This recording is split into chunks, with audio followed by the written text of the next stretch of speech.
Assalamualaikum warahmatullahi wabarakatuh. Salam dan bahagia. Kami dari KKN Kuliah Kerja Nyata Padepokan 32 Universitas Sarjana Wiyata Taman Siswa Yogyakarta, Dewantara Muda Mengabdi Bagimu Negeri periode 1 tahun akademik 2022-2023. Baik, kali ini kami dari kelompok KKN Padepokan 32 akan membahas mengenai 10 fatwa akan sendi hidup merdeka Ki Hajar Dewantara yang disusun oleh anggota kelompok kami. Yang pertama ada Dominikus Tupen, Aprilie Egopasa, Lia Adityawati, Mistika Dewi, Ferdian Hendras Tama, Ayu Asriani, Evi Rahmawati, Cindi Pratiwi, dan Rifki Pamungkas. Baik, untuk materi pertama kita akan membahas mengenai Ki Hajar Dewantara.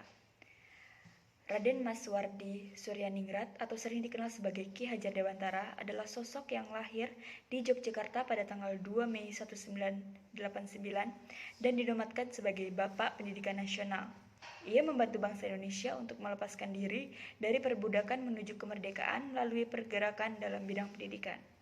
Ajaran yang menjadi slogannya yang terkenal adalah Ing Ngarso Sung Tulodo, di depan memberi teladan, Ing Matya Mangun Karso, di tengah menciptakan peluang untuk berprakarsa, dan Tutwuri Handayani, di belakang memberi dorongan.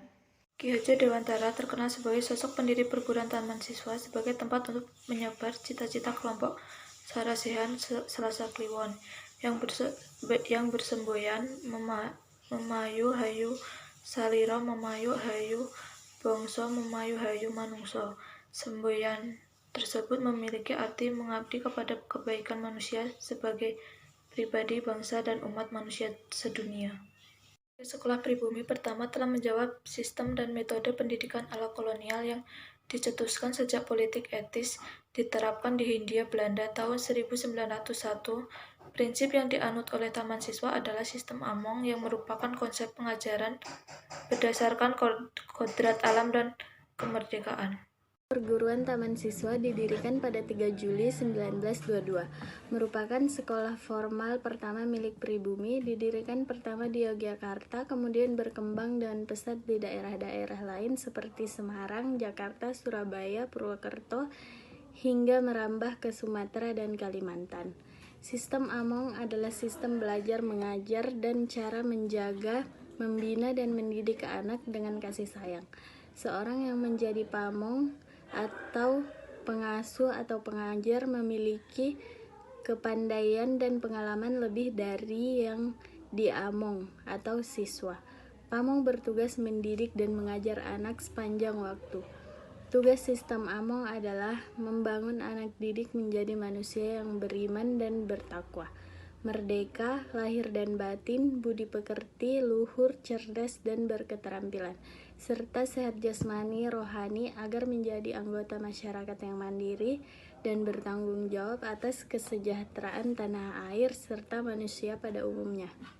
Arti fatwa sendiri yaitu dapat dilihat dari segi etimologi, berasal dari kata al-fatwa wal-futya atau fatawa, yang berarti petuah, nasihat, jawaban atas pertanyaan yang berkaitan dengan hukum.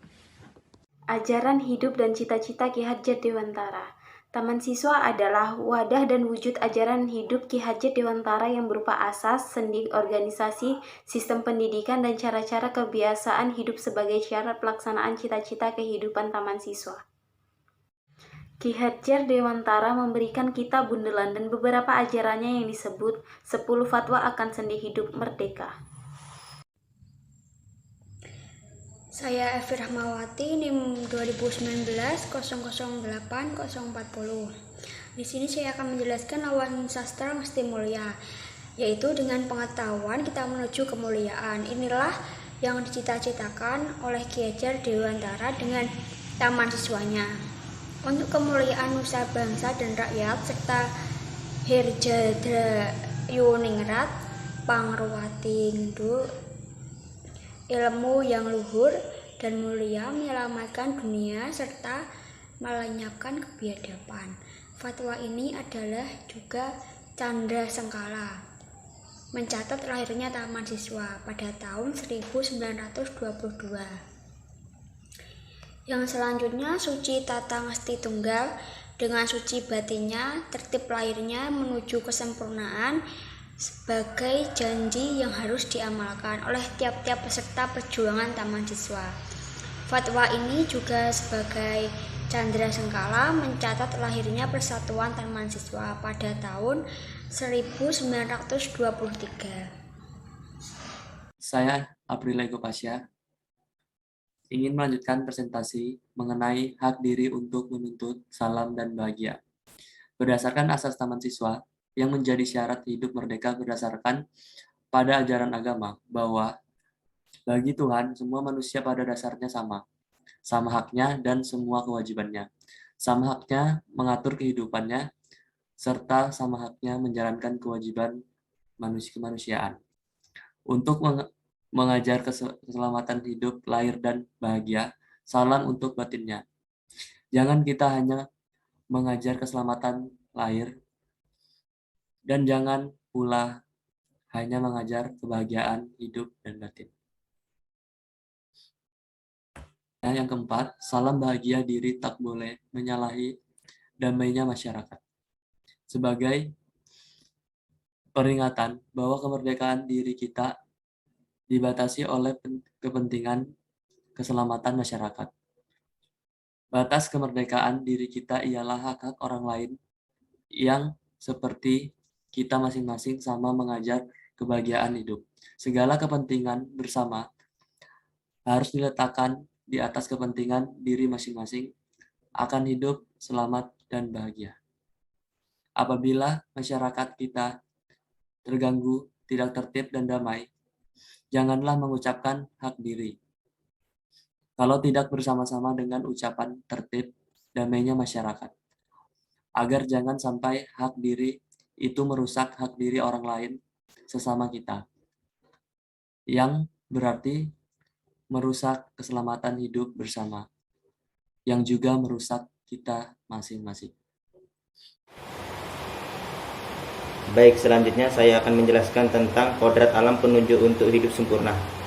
Sebagai pengakuan bahwa kodrat alam, yaitu segala kekuatan dan kekuasaan yang mengelilingi dan melingkungi hidup kita, itu adalah sifat lahirnya kekuasaan Tuhan yang Maha Kuasa, yang berjalan tertib dan sempurna di atas segala kekuasaan manusia. Janganlah hidup kita bertentangan dengan ketertiban kodrat alam. Petunjuk dalam kodrat alam kita dijadikan pedoman hidup kita, baik sebagai alam kita dijadikan pedoman hidup kita, baik sebagai orang-orang atau individu, sebagai bangsa maupun sebagai anggota dari alam kemanusiaan. Selanjutnya, alam hidup manusia adalah alam hidup berbulatan. Berarti bahwa hidup kita masing-masing itu ada dalam lingkungan berbagai alam-alam khusus, yaitu paling berhubungan dan berpengaruh. Alam khusus ialah alam diri, alam kebangsaan, dan alam kemanusiaan. Rasa iri, rasa bangga, dan rasa kemanusiaan, ketiga-tiganya hidup dalam tiap-tiap sanubari kita masing-masing manusia. Adanya perasaan ini tidak dapat dipungkiri. Saya akan menjelaskan tentang apa itu dengan bebas dari segala ikatan dan suci hati berhambalah kita kepada Sang Anak. Untuk penghambaan kepada Sang Anak tidak lain daripada penghambaan kita sendiri. Sungguh pun pengorbanan kita itu kita tujukan kepada Sang Anak. Tapi yang memerintahkan kita dan memberi titah untuk berhamba dan berkorban itu bukan si anak, tapi kita sendiri masing-masing. Di samping itu kita menghambakan diri kepada bangsa, negara, pada rakyat, dan agama atau terhadap lainnya. Semua itu tak lain penghambaan pada diri sendiri untuk mencapai rasa bahagia dan rasa damai dalam jiwa kita sendiri. Selanjutnya, tetap mantap dalam melaksanakan tugas perjuangan kita harus tetap hati tekun bekerja, tidak menoleh ke kanan dan ke kiri, Kita harus tetap tertib dan berjalan maju.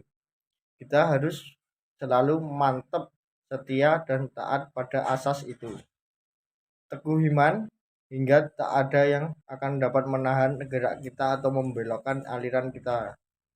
Sesudah kita tetap dalam gerak lahir kita dan mantap dan tabah batin kita.